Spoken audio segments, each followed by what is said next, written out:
হাওড়ার বাগনানের বাইনান কোরিয়া গ্রামে তৃণমূলের প্রাক্তন অঞ্চল সভাপতিকে গুলি করে খুনের অভিযোগ। দলের গোষ্ঠীদ্বন্দ্বের জেরে খুন বলে দাবি পরিবারের। বিস্তারিত জানবো, আমাদের সঙ্গে রয়েছে আমাদের প্রতিনিধি প্রকাশ সিনহা। প্রকাশ, কি খবর রয়েছে? পরিবার সূত্রে কি জানা যাচ্ছে?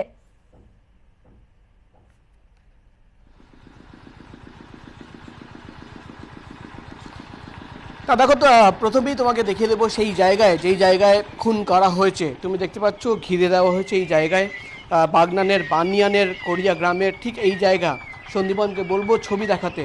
এবং সামনে তুমি দেখতে পাচ্ছ রক্তের দাগ, যেটা স্থানীয় বাসিন্দারা জানাচ্ছেন যে সকাল 6টা নাগাদ তারা দেখেন যে এই বাগনান এলাকার অঞ্চল সভাপতি, প্রাক্তন অঞ্চল সভাপতি শেখ আসাদুল রহমান, তার কিন্তু দেহ পড়ে রয়েছে এবং ঠিক চোখের ওপরে, মাথার ওপরে একটা দাগ ছিল। এবং এই সাইকেল তুমি দেখতে পাচ্ছ, যেটা প্রাথমিকভাবে পুলিশ সূত্রের খবর, এই সাইকেল করেই কিন্তু তিনি এখান থেকে যাচ্ছিলেন, তখনই তাকে কিন্তু খুন করা হয়েছে।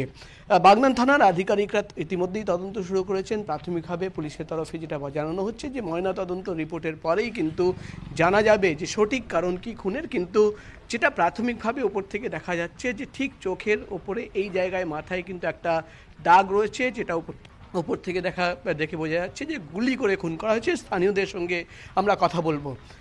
আপনারা কি দেখলেন এখানে? এখানে দেখলাম পড়ে আছে, আর সবাই মিলে এসে আমরা দেখতে পাচ্ছি যে এখানে মার্ডার করা হয়েছে, ডাইরেক্টলি মার্ডার করা হয়েছে। হ্যাঁ, গুলি করে মার্ডার করা হয়েছে। কে বা কারা? আপনারা কেউ প্রত্যক্ষদর্শী ছিল? এই এলাকা শুনশান এলাকা ছিল নাকি কেউ ছিল? এলাকা শুনশান ছিল, এলাকাটা পুরোই শুনশান ছিল। আচ্ছা, উনি এই দিক দিয়ে যাচ্ছিলেন তাই তো? না, উনি বাড়ি ওনার খাজিটি, উনি ওই দিক দিয়ে আসছিলেন। এদিকে যাচ্ছে, যাচ্ছিলেন কিছু জানেন?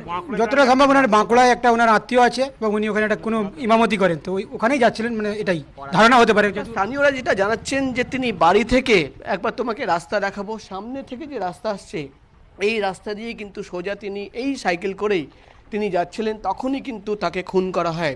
পরিবারের তরফে কিন্তু পরিষ্কারভাবে গোষ্ঠীদ্বন্দ্বের কারণেই খুনের কথা অভিযোগ আনা হচ্ছে।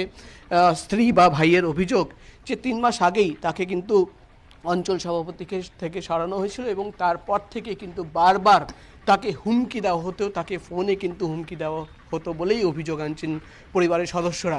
এবং গতকাল রাতেও একটা ফোন এসেছিল, সেই ফোন আসার পর আজকে ভোরবেলা 5:30 নাগাদ তিনি বাড়ি থেকে বেরোন এবং তারপরেই 6টা নাগাদ খবর পাওয়া যায় যে তার দেহ ঠিক এই জায়গায় পড়ে রয়েছে। ইতিমধ্যেই বাগনান থানার আধিকারিকরা তদন্ত শুরু করেছেন এবং যেহেতু পরিবারের তরফে জানানো হচ্ছে যে গতকাল রাতে ফোন এসেছিল এবং তিনি ফোনে কথা বলছিলেন, সকালে দেখা করার কথা বলছিলেন।